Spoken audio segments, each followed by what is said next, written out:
പവിത്രത്തിൻ്റെ ഒരു അപ്കമിങ് എപ്പിസോഡിലേക്ക് എല്ലാവർക്കും സ്വാഗതം. വേദ ഉറങ്ങാനായി റൂമിലേക്ക് വരുമ്പോൾ വിക്രം ഫോണിൽ നോക്കിക്കൊണ്ടിരിക്കുന്നത് കണ്ട് ചോദിക്കുന്നുണ്ട്, എന്ത് പറ്റി വിക്രം, നീ ഇത്രയും നേരമായി ഉറങ്ങിയില്ലേ? ഒരുപാട് സമയമായല്ലോ, എന്താ ഈ ഫോണിൽ നോക്കിക്കൊണ്ടിരിക്കുന്നത്? അത് ഞാൻ ഒരു പെൺകുഞ്ഞ് ജനിക്കാനായി എന്ത് ചെയ്യണമെന്ന് സെർച്ച് ചെയ്തുകൊണ്ടിരിക്കുക. എന്നിട്ട് നീ കണ്ടുപിടിച്ചോ? അതാ കണ്ടുപിടിച്ചോണ്ടിരിക്കുകയാണ്. അതെ, നീ പെൺകുഞ്ഞിന് ജനിക്കണമെന്നിങ്ങനെ പറഞ്ഞുകൊണ്ട് നടക്കേണ്ട ആവശ്യമൊന്നുമില്ല. എനിക്ക് ഒരു ആൺകുഞ്ഞിനെയാണ് വേണ്ടത്. നിനക്കറിയാലോ, അതിനുവേണ്ടി ഒരു ആൺകുഞ്ഞിന് വേണ്ട എല്ലാ പേരുകളും ഒരുപാട് പേരുകളും ഞാൻ കണ്ടുവച്ചിട്ടുണ്ടെന്ന് പറയുന്നു. ഇത് കേട്ടിട്ട് വിക്രമിന് ദേഷ്യം വരുന്നുണ്ട്. വിക്രം പറയുന്നുണ്ട്, ദേ വേദേ, ഞാൻ മുന്നേ പറഞ്ഞിട്ടുണ്ട്, എനിക്ക് പെൺകുട്ടികളെയാണ് ഇഷ്ടം, എനിക്ക് പെൺകുഞ്ഞ് മതി. എന്തായാലും അതിന് കുറച്ച് പ്രൊസീജിയേഴ്സൊക്കെ ഉണ്ട്, നീ ഇങ്ങോട്ട് വാ എന്ന് പറഞ്ഞുകൊണ്ട് വേദയുടെ കൈ പിടിച്ച് വലിക്കുകയാണ്. വേദയാണെങ്കിൽ കുതിറി മാറിക്കൊണ്ട് ഓടുന്നുണ്ട്. ദേ വിക്രം, കിടന്നുറങ്ങാൻ നോക്ക്, എന്നെ തൊട്ടാലുണ്ടല്ലോ ഞാൻ എന്നെ വെച്ചേക്കില്ല എന്ന് പറഞ്ഞുകൊണ്ട് വിക്രമിനെയിട്ട് കട്ടിന് 4 പുറം ഓടിക്കുകയാണ്. വിക്രം വേദയുടെ പിറകെ നിൽക്ക് വേദേ, ഞാൻ പറയട്ടെ എന്നൊക്കെ പറഞ്ഞുകൊണ്ട് ഓടുന്നുണ്ട്. അപ്പോഴേക്കും നമ്മുടെ വിശ്വത്തിൻ്റെ മോള് അങ്ങോട്ടേക്ക് കയറി വരുന്നുണ്ട്. വേദാമ്മയെന്നും കൊണ്ട് വിളിച്ചുകൊണ്ടാണ് വരുന്നത്. പെട്ടെന്ന് രണ്ടുപേരും അങ്ങ് സ്റ്റക്ക് ആവുന്നുണ്ട്. വേദയും വിക്രമും കിടന്ന് ഓടുന്നത് കണ്ട് മോള് ചോദിക്കുന്നുണ്ട്, നിങ്ങളിവിടെ കളിക്കുമായിരുന്നോ? ഞാനും കൂടി കൂടട്ടെ കളിക്കാനെന്ന് ചോദിക്കുന്നു.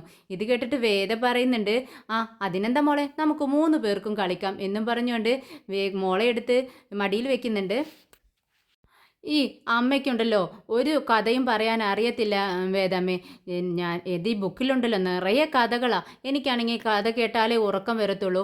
വേദാമ്മ പറഞ്ഞു തരാവോ എന്ന് ചോദിച്ചുകൊണ്ട് കയ്യിലിരുന്ന ബുക്സ് വേദയ്ക്ക് നേരെ നീട്ടുന്നുണ്ട്. അത് തുറന്നു നോക്കുന്ന വേദ അതിൽ ഫുൾ ഇംഗ്ലീഷ് സ്റ്റോറികളായിരിക്കും. ഇത് കണ്ടിട്ട് മോളോട് പറയുന്നുണ്ട്, അതെ മോളെ, അമ്മയ്ക്ക് ഇതൊന്നും അറിയത്തില്ലല്ലോ. ദേ മോളുടെ അമ്മയ്ക്ക് ഇങ്ങനെ കുറച്ച് സംഭവങ്ങളെല്ലാം പഠിപ്പിച്ച് വരുന്നതേയുള്ളൂ. കുറച്ച് കഴിയുന്ന സമയത്ത് മോളെ അമ്മ ഒരു സൂപ്പർ അമ്മയായിരിക്കും. എന്നും മോളെ ഉറങ്ങാൻ നേരത്ത് കഥകൾ പറഞ്ഞു തരും കേട്ടോ. ഇത് കേട്ടിട്ട് മോള് പറയുന്നുണ്ട്, ഇനിയിപ്പം ഞാൻ എന്ത് ചെയ്യും? ആരെ എന്നെ കഥകൾ പറഞ്ഞു ഉറക്കുക എന്ന് ചോദിച്ചിങ്ങനെ സങ്കടപ്പെട്ടിരിക്കുക കേട്ടോ. അപ്പോഴാണ് നമ്മുടെ വേദയ്ക്കൊരു ഐഡിയ തോന്നുന്നത്. ഇതിനകത്ത് വിക്രമിനെ അങ്ങ് പിടിച്ചിടാമെന്ന് വിചാരിച്ചുകൊണ്ട് പെട്ടെന്ന് പറയുന്നുണ്ട്, അതിനെന്താ മോളെ, ദേ നിന്റെ ചെറിയച്ഛനുണ്ടല്ലോ നന്നായി കഥകൾ പറയും. ചെറിയച്ഛനോട് പറഞ്ഞു തരാൻ പറ.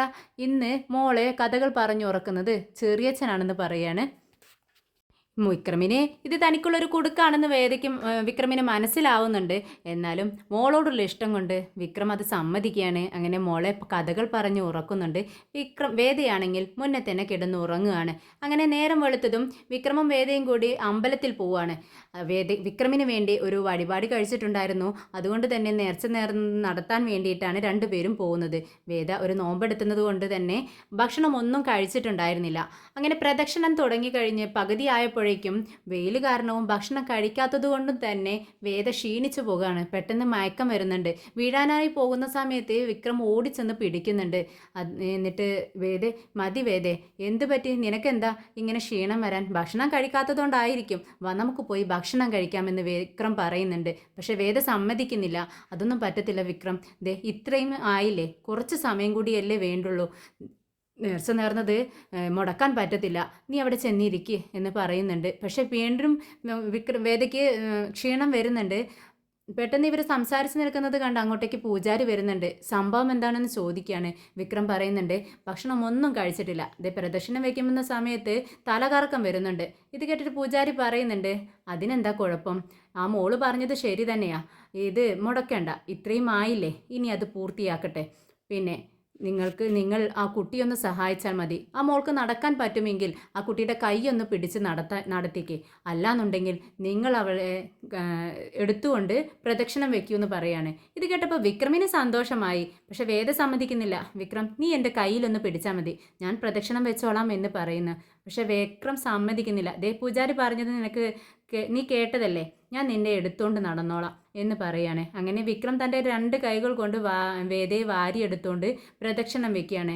വേദയോട് പറയുന്നുണ്ട്, വേദേ, നീ പ്രാർത്ഥിച്ചുകൊണ്ട് നടന്നോ, ഞാൻ നിന്നെ എടുത്തുകൊണ്ട് നടന്നോളാം എന്ന് പറയാണ്. ഇത് കണ്ടിട്ട് ചുറ്റും നിൽക്കുന്ന സ്ത്രീകളെല്ലാം അന്തം വിട്ട് നിൽക്കുകയാണ്. അവർ പരസ്പരം പറയുന്നുണ്ട്, കണ്ടില്ലേ, അവരുടെ ഒരു സ്നേഹം കണ്ടില്ലേ. ഇതുപോലെ ഭർത്താക്കന്മാർ നമ്മുടെ വീട്ടിലില്ലേ? നമ്മളോട് ഇതുപോലെയൊക്കെ ചെയ്യോ? എന്തായാലും ആ കുട്ടി ഭാഗ്യമുള്ള കുട്ടിയാ. അതുകൊണ്ടാ ഇത്രയും സ്നേഹമുള്ള ഒരു ഭർത്താവിനെ കിട്ടിയത് എന്നൊക്കെ പറയുന്നുണ്ട്. എന്നാൽ ഇതൊന്നും ശ്രദ്ധിക്കാതെ വിക്രം വേദയും എടുത്തുകൊണ്ട് അങ്ങനെ നടക്കുന്നുണ്ട്. പെട്ടെന്നാണ് പ്രാർത്ഥിക്കനായി അങ്ങോട്ടേക്ക് നമ്മുടെ പത്മയും മുത്തശ്ശിയും ദീപ്തിയും കൂടി വരുന്നത്. ദീപ്തി വേദ എടുത്തുകൊണ്ട് നടക്കുന്ന വിക്രമിനെ കണ്ടുകൊണ്ട് മുത്തശ്ശിയോട് പറയുന്നുണ്ട്, മുത്തശ്ശി കണ്ടോ, വേദ ചേച്ചിയെ എടുത്തോണ്ടല്ലേ വിക്രമേട്ടൻ നടക്കുന്നത്, എന്തു പറ്റി ചേച്ചിക്ക് ഇതെന്ത് പറ്റി എന്ന് ചോദിക്കുകയാണ്. അങ്ങനെ അവിടെ നിൽക്കുന്ന സ്ത്രീകളോട് പത്മം അന്വേഷിക്കുന്നുണ്ട്, എന്ത് പറ്റി ആ കുട്ടിക്ക് എന്ന് ചോദിക്കുകയാണ്. ഇത് കേട്ടത് അവർ പറയുന്നുണ്ട്, അതെ ആ കുട്ടി ഭാഗ്യം ചെയ്ത കുട്ടിയാ. ആ കുട്ടിയുണ്ടല്ലോ പ്രദക്ഷിണം വയ്ക്കുന്ന സമയത്തെ തല കറങ്ങി വീഴാൻ പോയി. ആ കുട്ടിയുടെ ഭർത്താവാണത്. ആ കുട്ടിയെ എടുത്തുകൊണ്ട് പ്രദക്ഷിണം വയ്ക്കുക. എന്തായാലും ഭാഗ്യമുള്ള മോളാ അത് എന്ന് പറയാം. അങ്ങനെ അവരുടെ സംസാരം കേട്ടിട്ട് നമ്മുടെ മുത്തശ്ശിക്കും പത്മയ്ക്കും ഒക്കെ വളരെ സന്തോഷമാവുകയാണ്. അങ്ങനെ ദീപ്തി അവർ കാണാതെ മറഞ്ഞു നിന്നുകൊണ്ട് അവരുടെ ഒരു വീഡിയോ എടുക്കുന്നുണ്ട്. വിക്രം ഇങ്ങനെ വേദി എടുത്തുകൊണ്ട് നടക്കുന്ന വീഡിയോ എടുത്ത് വെക്കുകയാണ്. അങ്ങനെ വീട്ടിലെത്തിയതും ദീപ്തിയും പത്മയും മുത്തശ്ശിയും കൂടി ഈ വീഡിയോ ഇരുന്ന് കാണുവാണ്. പരസ്പരം സന്തോഷത്തോടെ ഓരോ കാര്യങ്ങളൊക്കെ പറഞ്ഞ് ഇങ്ങനെ ചിരിക്കുന്നുണ്ട്. ഇത് കണ്ടിട്ടാണ് ശ്രീ മുകളിൽ നിന്നും ഇറങ്ങി വരുന്നത്. എന്താ ഈ ദീപ്തി നിന്റെ ഫോണിൽ ഇത്രയ്ക്ക് സന്തോഷത്തിൽ എല്ലാവരും ചിരിക്കുന്നു കാണുന്നുണ്ടല്ലോ, ഞാനും കൂടെ ഒന്ന് കാണട്ടെ എന്ന് പറയാണ്. ദീപ്തി ഒട്ടും മടിയില്ലാതെ വീഡിയോ എടുത്ത് കാണിച്ചു കൊടുക്കുന്നുണ്ട്. ഇത് കണ്ടിട്ട് ശ്രീക്ക് ദേഷ്യമാണ് വരുന്നത്. ഓഹോ, ഇവിടുത്തെ സ്ത്രീകളെല്ലാം ഇവരുടെ ഒപ്പമാണല്ലേ. ഓ, ഞാൻ പറഞ്ഞിട്ടുണ്ട് നിങ്ങളോട് ഇവളുടെ കാര്യം ഇവിടെ സംസാരിച്ചു പോകരുതെന്ന്. എന്നാൽ മുത്തശ്ശി പറയുന്നുണ്ട്, ഇഷ്ടമില്ലാത്തവർ ശ്രദ്ധിക്കാതിരിക്കുക, സംസാരിക്കാതിരിക്കുക, ഇഷ്ടമുള്ളവർ അവർ സംസാരിക്കട്ടെ എന്ന് പറയുന്നുണ്ട്. എന്നാൽ ഇതെല്ലാം കേട്ടുകൊണ്ട് നമ്മുടെ ശങ്കരനാരായണൻ താഴേക്ക് ഇറങ്ങി വരുന്നുണ്ട്. എന്താ ഇവിടെ ഒരു ചർച്ച എന്ന് ചോദിക്കുമ്പോൾ ദീപ്തി അച്ഛൻ്റെ അടുത്തേക്ക് വന്നിട്ട് ഈ വീഡിയോ കാണിച്ചു കൊടുക്കുകയാണ്. ശങ്കരനാരായണൻ അത് ഫുള്ള് കാണുന്നുണ്ട്. ഉള്ളാലെ സന്തോഷമുണ്ടായിരിക്കാം, പക്ഷെ പുറത്തേക്ക് കാണിക്കുന്നില്ല. ഒന്നും മിണ്ടാതെ ഫോൺ എടുത്ത് ദീപ്തിയുടെ കയ്യിൽ കൊടുക്കുന്നുണ്ട്. എന്നിട്ട് തിരിഞ്ഞു നടക്കുമ്പോൾ ദീപ്തി ചോദിക്കുന്നുണ്ട്, അച്ഛൻ എന്താ ഈ വീഡിയോ കണ്ടിട്ടൊന്നും മിണ്ടാതെ പോകുന്നത്? ഇത് കേട്ടിട്ട് ശങ്കരനാരായണൻ പറയുന്നുണ്ട്, എന്താ ഞാൻ പറയേണ്ടത്, പിന്നെ എനിക്കിതിനെക്കുറിച്ച് ഒന്നും പറയാനില്ല, എനിക്കിതിൽ സന്തോഷവുമില്ല ദുഃഖവുമില്ല എന്ന് പറഞ്ഞുകൊണ്ട് തിരിഞ്ഞു നടക്കുകയാണ്. അങ്ങനെ റൂമിലേക്ക് പോകുകയാണ് ശങ്കരനാരായണൻ. എന്നാൽ ഇത് കണ്ടിട്ട് നമ്മുടെ ശ്രീക്കാണ് സന്തോഷമാവുന്നത്. മറ്റുള്ളവരെല്ലാം ഇങ്ങനെ ഒരു സങ്കടത്തിൽ നിൽക്കുകയാണ്. ശ്രീ പറയുന്നുണ്ട്, അതെ കണ്ടല്ലോ, അച്ഛൻ്റെ പ്രതികരണം കണ്ടില്ലേ, അച്ഛൻക്ക് ഇതൊന്നും ഇഷ്ടമല്ല. എന്തായാലും എനിക്കിപ്പോൾ സന്തോഷമായി. എൻ്റെ ഭാഗത്ത് നിൽക്കാൻ ഇവിടെ ഒരാളെങ്കിലും ഉണ്ടല്ലോ. ഇനി ആരും അവളുടെ കാര്യം ഇവിടെ മുണ്ടിപ്പോകരുത് എന്ന് പറയുന്നുണ്ട്. പിന്നീട് നമ്മുടെ രാധ ഓട്ടോ എല്ലാം ഇങ്ങനെ ക്ലീൻ ചെയ്യുക. അപ്പോഴാണ് രണ്ട് റൗഡികൾ കുടിച്ചുകൊണ്ടാണ് വരുന്നത്. മദ്യപിച്ച് വരുന്നിട്ട് രാധയോട് പറയുന്നുണ്ട്, അതെ ഞങ്ങൾക്ക് ഓട്ടം പോകണം, വണ്ടി എടുക്കുക എന്ന് പറയാം. എന്നാൽ പന്തികേട് തോന്നുന്ന കാരണം നമ്മുടെ രാധ പ്രതികരിക്കുന്നുണ്ട്, ഇല്ല ഈ വണ്ടി ഇപ്പോൾ അങ്ങോട്ടേക്ക് ഇത്രയ്ക്കും ദൂരം പോകത്തില്ല, നിങ്ങൾ വേറെ വണ്ടി വിളിച്ചോളൂ എന്ന് പറയുന്നു. ഇത് കേട്ടിട്ട് റൗഡികൾ പറയുന്നുണ്ട്, അതെ എത്ര രൂപ വേണമെങ്കിലും നിനക്ക് തരാം, എക്സ്ട്രാ ചാർജ് തരാം, ഞങ്ങൾ വിളിക്കുന്ന സ്ഥലത്തേക്ക് നീ വാ എന്ന് പറയാണ്. അങ്ങനെ എക്സ്ട്രാ അല്ല, ഡബിൾ അല്ല, ട്രിപ്പിൾ ആയാലും തന്നാലും ഞാൻ വരത്തില്ല, നിങ്ങളുടെ കാര്യം നോക്ക് എന്ന് പറയുമ്പോൾ, എന്താടി നീ ഓടാനല്ലേ ഈ ഓട്ടോ ഇവിടെ നിർത്തിയിട്ടിരിക്കുന്നത്, വാടി എന്ന് പറഞ്ഞുകൊണ്ട് രാധയുടെ കൈകളിൽ പിടിച്ച് വലിക്കുകയാണ്. എന്നാൽ രാധ കുതറി മാറുന്നുണ്ട്, പക്ഷെ അവർ വിടുന്നില്ല. പെട്ടെന്നാണ് ഒരാൾ വന്ന് അവരെ രക്ഷിക്കുന്നത്. അത് വേറെ ആരുമല്ല, നമ്മുടെ ഭവാനിയുടെ ഇരട്ട സഹോദരനാണ്. കണ്ടാൽ ഭവാനിയെ പോലെ തന്നെയുണ്ട്. ഈ ഭവാനിയുടെ ഈ സഹോദരനെ കണ്ടിട്ടാണ് മുൻപൊരിക്കൽ വിക്രം അത് ഭവാനിയാണെന്ന് തെറ്റിദ്ധരിച്ചത്. അങ്ങനെ ഭവാനി അവിടെ നല്ല പിള്ള ചമഞ്ഞു വരുവാണ്.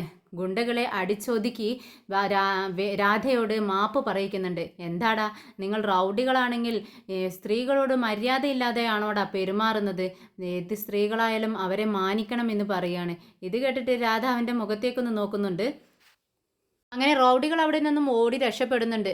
രാധ പറയുന്നുണ്ട്, അതെ ഇവന്മാരൊക്കെ ഉണ്ടല്ലോ, ഇവിടെ ഒരു റൗഡി ഉണ്ടായിരുന്നു, ആ റൗഡി ഒന്ന് ഒതുങ്ങിപ്പോയി, അതുകൊണ്ടാണ് ഇവന്മാരെല്ലാം ഇപ്പോൾ തലപൊക്കി തുടങ്ങിയിരിക്കുന്നത്. അവനെ പേടിയുണ്ടായിരുന്ന സമയത്ത് ഇവരൊന്നും എന്നോട് ഇമാതിരി പെരുമാറാൻ ധൈര്യമുണ്ടായിരുന്നില്ല എന്ന് പറയാണ്. അപ്പോൾ ഭവാനിയുടെ സഹോദരൻ ചോദിക്കുന്നുണ്ട്, അത് ആണോ, അങ്ങനെയാണോ, അത്രയ്ക്കും വില്ലനായ റൗഡി ഇവിടെ ഉണ്ടായിരുന്നോ, അതാരാണെന്ന് ചോദിക്കുമ്പോൾ വിക്രം എന്ന് പറയാണ് രാധ. ഒരു സമയത്ത് ഞങ്ങൾ അവനെക്കുറിച്ച് അഭിമാനിച്ചിരുന്നു. അത്രയും നല്ല വ്യക്തിയായിരുന്നു. പക്ഷേ അവൻ ഇപ്പോൾ എൻ്റെ ശത്രുവാണ്. നീയെല്ലാം നീ ഇക്കാര്യമെല്ലാം ചോദിക്കാൻ നീ ആരാ? എന്ന് ചോദിക്കുമ്പോൾ, വല്ല ഓട്ടം പോവാൻ വേണ്ടി വന്നതാണോ? എങ്കിൽ വണ്ടി കയറിക്കോ, ഞാൻ കൊണ്ടുപോവാമെന്ന് പറയുമ്പോൾ, ഇല്ല എനിക്ക് വണ്ടി ഉണ്ടെന്ന് ഭവാനിയുടെ സഹോദരൻ പറയുന്നുണ്ട്. അങ്ങനെ തന്നെ